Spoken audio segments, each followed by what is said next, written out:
el Baronet, el Coronet, este Bloomingdale's, todo eso está como encerrado en una campana donde él se mueve.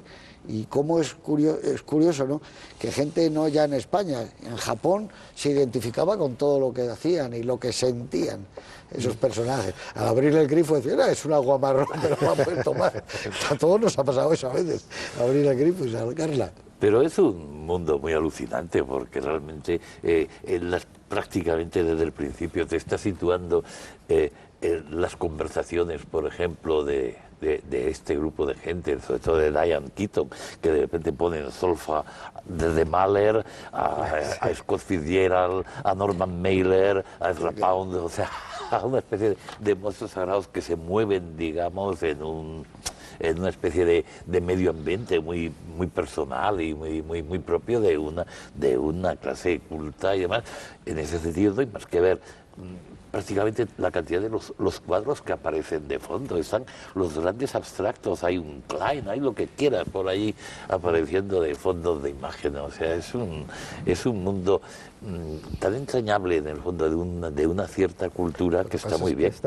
Está hecho con mucha malicia por parte de Woody Allen, porque él empieza, bueno, consideramos que es un poco el arranque de su filmografía o de su carrera o de su gran estilo y claro, empiezan a fraguar todo lo que son sus obsesiones, por ejemplo con el crítico artístico, con el crítico de arte, con la diletancia con respecto al arte, esa especie con los psiquiatras. Sí, no, todo esto. Y él, claro, ya luego nos hemos ido acostumbrando, pero al principio sorprende ver a un grupo de personas diciendo estupideces en mayúsculas sobre cosas que desconocen, ¿no? Porque no nos hemos oído nosotros, quizás. Hay evidentemente una caricaturización, una parodia del intelectual neoyorquino. Intelectual en general, pero especialmente el intelectual judío neoyorquino, ¿no?, que es el personaje que encarna Isaac. Pero hay en el trasfondo de esos diálogos siempre hay una especie de contrapunto entre la razón y los sentimientos. Y eso queda expresamente definido en esa maravillosa escena del planetario, cuando la luz les ilumina los rostros desde detrás, en una escena que está absolutamente a oscuras, solo se ve la silueta iluminada por la luz de sus caras, entonces empiezan a hablar de la razón y el sentimiento. Y Isaac le dice a Mary, le reprocha que es una mujer que antepone la razón a los sentimientos y le dice que la única manera de conocer es realmente a través de los sentimientos. Creo que ese es un momento, me parece, central de la película y que marca muy bien lo que es la filosofía de lo que él quiere transmitir, de esta fábula moral que es la película. Él lo hubiera besado ahí. Sí, en ese momento. En ese momento se aproxima y está a punto de besarla. Y de ello ella está deseando que la bese. O sea, hay algo que transmite la película, las imágenes, algo muy sutil que queda ahí. Lo que pasa es que, claro, Woody Allen con el tiempo se ha convertido en un intelectual, pero a costa de su negación, de negar y reírse de los intelectuales, entre comillas. Él ha ido, digamos, encarnando un tipo de intelectualidad mucho más seria, pero es profundamente sentimental él, y hasta el punto de que durante 30 años haciendo películas prácticamente nos ha descubierto todos sus sentimientos, todo lo que es capaz, incluso los menos confesables, es decir, en sus propias películas. Aquí ya empieza a decir, aquí él está enamorado de una chica de 17 años, es decir, empieza, supongo que no lo tenía previsto, pero quiero decir que es una persona muy compleja, con una gran capacidad intelectual, pero sobre todo con una gran capacidad emocional y sentimental. Y nunca le ha complejado ser lleno de complejos, que no se acompleja de mostrarse con una naturalidad que la verdad es que da un poco de miedo. Pero a pesar de esa diatriba que hay contra los intelectuales, cuando va caminando con Mary y habla pues, del odio a Kierkegaard, a Norman Mailer, que desmitifica todo, al final, cuando él está en el sofá hablando con el dictáfono, entonces dice, bueno, la vida es una porquería, me voy a suicidar, pero dice, bueno, hay cosas que no están mal. Entonces empieza a decir, dice, bueno, pues lo tengo aquí apuntado, me gusta Groucho Marx, me gusta Jimmy Connors, el segundo movimiento de la Sinfonía de Júpiter, que hay una escena maravillosa con el trasfondo de la sinfonía en la película, luego hablaremos. Me gusta Louis Armstrong, me gusta Flaubert, me gusta Frank Sinatra, me gusta El rostro de Tracy. Quiero decir que... Los mariscos de Sambú. Y los mariscos de Sambú. Y algo que es El rostro de Mariel Hemingway, que lo lleva de ahí a la armónica, y de la armónica a esa carrera O sea, es decir, pasa de intelectualizar lo que le gusta a convertirlo en una emoción y salir corriendo a por ella. Es decir, es una persona muy emocional. No sé. Detrás de esas gafas de pasta se encuentra la pulsión sexual de un jaguar. Estaba yo pensando que cuando estuvimos en Oviedo yo le pude decir, me he acordado al decir tú esto del final, cuando está diciendo por qué merece la pena vivir, yo le pude decir a él con lo que terminamos la charla, y por ver películas como Manhattan merece la pena vivir. Y decírtelo aquí sin ahora. Duda, sin duda. Y entonces la gente le aplaudió mucho, y es verdad, dijo él, no lo sé, puso la misma expresión que cuando Tracy le dice, hay que creer en eso, y yo le dije, por películas como Manhattan, ¿no? Merece la pena vivir por verlas, y él dijo, no lo sé. Es que hay películas que te marcan en la vida, no sé por qué, te evocan una época, algo. Fíjate, y Manhattan es una de esas películas, o sea, Sí, sin porque duda. de todas maneras, él siempre, en todas estas apariciones que hay, en un documental muy largo que hay sobre él, que sale hablando y tal, él siempre ha añorado lo de hacer un clásico. Y siempre dice que echa de menos y explica lo que era el cine clásico, que eran estas películas, las que todos llamamos clásicos. Lo que yo no sé si esto es genuino o un sentimiento de que no sé si se da cuenta de que Manhattan es un clásico en este momento, un clásico importante, quizá por muchos factores, porque además, bueno, o sea, es por la cantidad de cosas, como decía Oti antes, que están en juego, que realmente hay un montón de cosas puestas encima de la mesa, ¿no? Pero después porque en el fondo recoge determinadas cosas. A mí, por ejemplo, una de las cosas que le hemos dicho, pero a mí me parece casi una película musical. O sea, tú has hablado antes de una película un poco de embrollo. No, a mí me parece una película musical. O sea, yo no podría casi concebir ahora oír Unbreakable You nada más que como lo oigo en esta película, o sea, o cualquiera, o It's Wonderful, o todas esas canciones. Aquí hay alguna canción que se ha repetido en más películas, ¿eh? O sea, me parece Si Loves, They Love, eso sale en Funny Face de Stanley Donen con Roy Herborn, que es una canción preciosa, ¿no? Bueno, como casi todas las de Jeffrey, ¿no? Pero esto, el manejar... Lo ha elegido aquí. El manejar ese final, la gran carrera está hecha sobre el fondo de Strike Up the Band, o sea, es que todas estas cosas. ¿Y por qué no es un musical? Si a veces esa música realmente es la que está expresando, igual que en el cine musical, los sentimientos de los personajes. Es que es prácticamente así. Sí. Y además la estructura, tienes razón, es musical. Yo recuerdo la primera vez que la vi, en el famoso Pompeya. Cine Pompeya, a mí me impresionó además el final, como de la cara de él entra eso, y hay como una melancolía que se arrastra durante esas imágenes, e inmediatamente, sin darte tiempo, pone dirigida por Woody Allen. Porque lo bueno es que no saca los títulos al principio, y entonces te quedas y dices, esto es impresionante. Y desde ese momento, como tú dices, yo pensé que era un clásico del cine.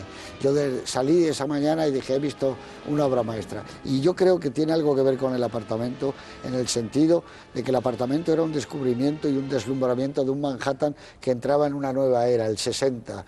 Las chicas taconeaban por Madison Avenue, la gente luchaba a muerte por ascender en el trabajo, los brokers. Era un Manhattan terriblemente duro. Aquí vemos un Manhattan de intelectuales. Yo creo que nosotros no nos oímos en esa época. Si nos hubiéramos tenido alguien que nos hubiera grabado, nos hubiéramos reído de las tonterías que decíamos también, donde como él lo mira, ¿no? Y entonces, no son los intelectuales solo de Nueva York, era lo que pensábamos todos del arte, de la cultura, pues eso, lo mismo hablábamos de Álvaro Aalto, que de pues, claro, sin haberlo visto, y yo creo que es un reflejo y una radiografía de una gente especial, y que es que nosotros éramos parte de esa gente. El personaje de Diane Keaton concretamente escribe, si yo recuerdo, todos hemos conocido chicas así, escribe en el Atlantic Monthly, que es una de las revistas intelectuales y en cierta medida más snobs que hay en todo el país, vamos, en ese sentido, ¿no? Y hay cosas que podemos más o menos haber repetido, algunas experiencias muy parecidas en la película. Incluso esa chica que le dice, bueno, no sabes cómo era mi exmarido, era impresionante, pues te lo imaginas, y cuando lo vi, dice, oye, pero no tenía, pero es que me contabas unas cosas que yo estaba complejado. Eso es fantástico, ese momento, ¿eh? Muy bueno. Ese es un momento extraordinario. Ella marca una moda, Diane Keaton, heredada. Había empezado un poco a marcar ya en heredada de Catherine, sí, pero heredada de Catherine Hepburn, Tiene una manera, aquí la imita Sí. mucho, en la manera de ponerse las manos, de cómo habla, de cómo mira. Hay Fíjate, mucho yo Hepburn. creo que eso sí que ya se lo gana Annie Hall. Quiero decir, Annie Hall podría tener ese derecho sobre... Pero aquí dentro es más Historias de Filadelfia. Aquí es más esta Yo chica... creo que la mujer que hace Dan Keaton en Annie Hall sí que marca, y bueno, y luego aquí, bueno, quizá lo refine, lo tal, pero creo que es... Sombreros de hombre, corbatas, un poco- de repente, camisas así muy por fuera, pero de Sí, hombre Sí, pero también. ese es la el mismo Es una tipo cosa. de... Hay una cosa que dijiste que no había pensado y luego creo que es verdad, que es la parte moral y su conexión con, por ejemplo, con Romer. Y cómo termina la película en la que él pasa en plano corto y fijo de ser un tipo egoísta que está intentando quitarle eso a, de repente, entenderlo. Una luz entenderlo, extra. y no solo entenderlo él, sino hacértelo entender a ti, es decir, traspasarte esa sensación que es la moraleja, por decirlo Sin de duda. algún modo, de la película, que está muy El- bien. el- Claro, eso Romer le hubiera llevado a lo mejor 15 o 20 minutos de diálogo. Sí, sí. Es un gesto. Que Es también, un pero es cuento esa- moral. esa Es un cuento moral. Él se da manera cuenta del de error verlo. que ha cometido al tratar Tal a, de- sí, a su de- novia, pero claro, de que lo es que- egoísta que ha sido, y eso se muestra Pero efectivamente está en un gesto. definiendo el amor o los amores, que Todo, es todo, tremendo, con todo. la claridad con que te define el amor cuando él le pide una cosa, cuando luego esa misma cosa ha de ser la contraria, es decir, no te vayas, vete, no te vayas. Es decir, El amor cuando se llamaba a las chicas desde cabinas de teléfono. Sí, Que sí, ya no sí, sí, existe aquí eso. muchos los móviles. Ese es otro. Y que comunicaba. Que comunicaba siempre o que no tenías moneda. Eso es verdad. Eso nos ha pasado Eso, siempre. Claro, en Nueva claro, York. que no hay fichas en No hay el fichas. bar. Bueno, pues todo ese mundo que ha desaparecido es el mundo nuestro de alguna manera. Fíjate, que no haya móviles ya. Ese Manhattan donde la gente va andando por las calles sin hablar por teléfono. A mí me gusta ella y escribiendo a máquina. Y Sí, sí. escribe a máquina. Claro, Pero eso fíjate se ha que acabado. probablemente escribía en su máquina, porque yo lo pensé también, digo, seguro que es su máquina, claro, porque ¿cómo vas a coger Que otra? han pasado 30 años de la película y 30 años, y fíjate, ¿no? La película es absolutamente moderna, podría haber sido Sí, estrenada ayer, ¿no? sí, sí. A mí al principio me impresionan algunas imágenes que tú habrás observado, por ejemplo, aparece el Yankee Stadium, que ya no Hombre, existe. qué ¿no? bonito. Que lo bonito que era, estaba en el Bronx. Tampoco Y- aparecen las torres, digamos, las torres gemelas no No aparecen. aparecen, curiosamente. Curiosamente, Curiosamente no aparecen. En el, skyline de Nueva York para nada. no aparecen. Sí, pero en el fondo la película lo que plantea es los viejos dilemas de siempre, sobre el sentido de la vida, sobre el amor, sobre la felicidad. Es decir, es evidente que los personajes no son felices, siempre están buscando algo que no encuentran.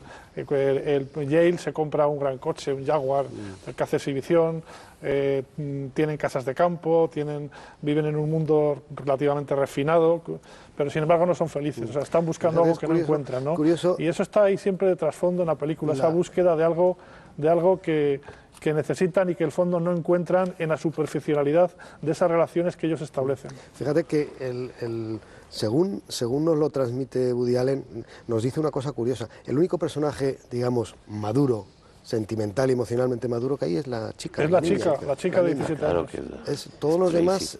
demás están metidos en unos jardines. Es la que lo tiene muy claro. Es Exactamente. impresionante porque dices, ¿por qué nos cuenta esto Woody Allen? Porque realmente la vida no se supone que no es así, es decir, no es algo que él quiere, él fuerza y él nos lo cuenta de esa manera, ¿no? Como le dice, pero vete con Tommy, con Jimmy, con Buffy, que son como chicos, pero ella es mucho más auténtica.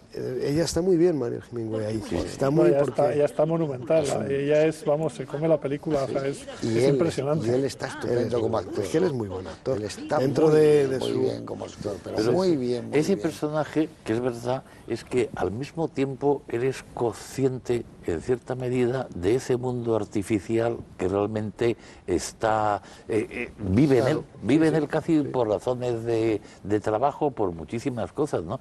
De hecho, la primera ruptura es cuando deja el trabajo en televisión.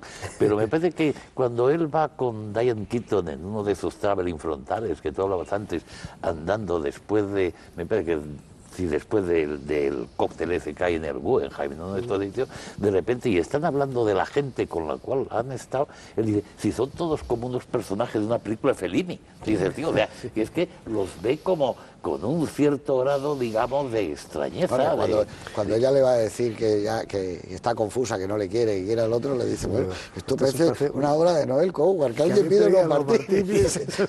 Pero te has comido... Pero es que no me lo puedo entender.